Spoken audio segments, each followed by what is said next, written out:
नमस्कार। मैं कवि सत्यनारायण स्वदेशी चित्तौड़गढ़ एक कविता आपको सुनाने का प्रयास करूंगा। मैं बहुत अच्छी कविता है। जब हम बचपन में छोटे होते हैं और फिर बड़े हो जाते हैं, तब हमारे बीच के जो व्यवहार होता है, हमारी जो मनोदशाएं होती हैं, हमारे जो भाव होते हैं, हमारे जो काम होते हैं, उन सबको लेकर मैंने एक कविता लिखी है। लीजिए दोस्तों, मैं ये कविता सुनाता हूँ आपको। कविता यूँ है कि सुबह तैयार होकर रोज़ छत पर जाना, आवाज़ लगाकर उसको भी छत पे बुलाना। सुबह तैयार होकर रोज़ छत पर जाना, आवाज़ लगाकर उसको भी छत पे बुलाना। स्कूल जाने का संकेत वहीं से हो जाता था, साथ साथ स्कूल जाते ये पल भी बीत जाता था। स्कूल जाने का संकेत वहीं से हो जाता था, साथ साथ स्कूल जाते ये पल भी बीत जाता था। दुकान से 1 रुपये की नारंगी गोली लेना, एक ही बाल्टी से स्कूल के पौधों को पानी देना, प्रार्थना में आंखें खोलकर चुपके से देख लेना, आंखें खोलकर नारंगी गोली खा लेना, पढ़ते पढ़ते छुपकर एक दूसरे से शरारत करना, कभी कभी तो एक दूसरे का होमवर्क तक करना। दोस्त होते हैं सब, बिल्कुल ऐसे दोस्त होते हैं जो बचपन में हर चीज़ को एक दूसरे से साझा करके चलते हैं।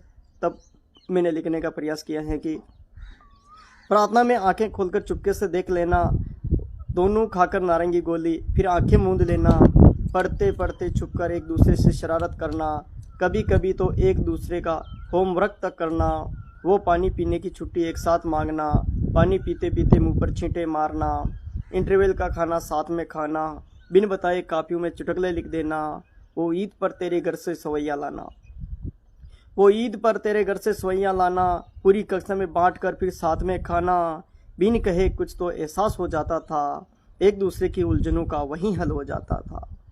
बिन कहे भी कुछ तो एहसास हो जाता था, एक दूसरे की उलझनों का वहीं हल हो जाता था। पता नहीं चला कब बड़े हो गए, फिर एक दिन एक दूसरे से जुदा हो गए। पता ही नहीं चला कब बड़े हो गए, फिर एक दिन एक दूसरे से विदा हो गए।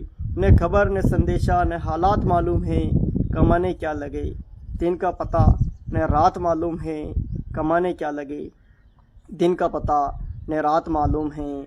सुना है कल तेरी खबर अखबार में छपी थी, सुना है कल तेरी खबर अखबार में छपी थी, तेरी अम्मी गली में मुंह छिपाती मिली थी। क्या ज़रूरत थी तुम्हें घर छोड़ धन कमाने की, माँ भारती का आंचल छोड़ गद्दारों से हाथ मिलाने की। सुन अब भी वक्त है, वापस घर आजा मेरे यार, छुपा के रखूँगा तुझे मेरे घर में तुझे यार। आज भी वो मालिका का हमारा इंतज़ार करता है, हम आम तोड़ सकें वो जानबूझकर सोया करता है, वो जानबूझकर सोया करता है। सुन अब भी वक्त है, वापस आजा घर आजा मेरे यार, छुपा के रखूँगा तुझे मेरे घर में तुझे यार। आज भी वो मालिका का हमारा इंतज़ार करता है, हम तोड़ सके आम वो जानबूझकर सोया करता है।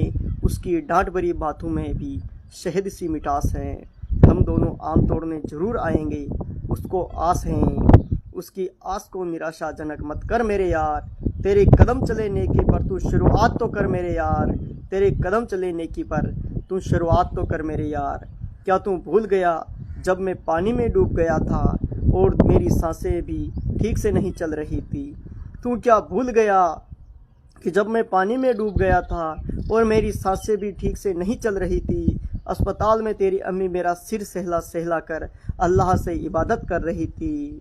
और तुझे मालूम मैंने ईद पर कुर्ता पजामा पहना था, और तुझे मालूम मैंने ईद पर कुर्ता पजामा पहना था, और दीपावली पर तूने मेरे घर साफा पहना था। ए दोस्त क्यों भूल गया रे तू पुरानी बातें, ए दोस्त क्यों भूल गया रे तू पुरानी बातें। हम दोनों भाई से लगते हैं तेरी अम्मा का कहना था, हम दोनों भाई से लगते हैं तेरी अम्मा का कहना था, तेरी अम्मा का कहना था, तेरी अम्मा का कहना था। तो दोस्तों, ये वो कविता थी जिसे मैं आप सबको सुनाना चाह रहा था। आपका बहुत बहुत धन्यवाद।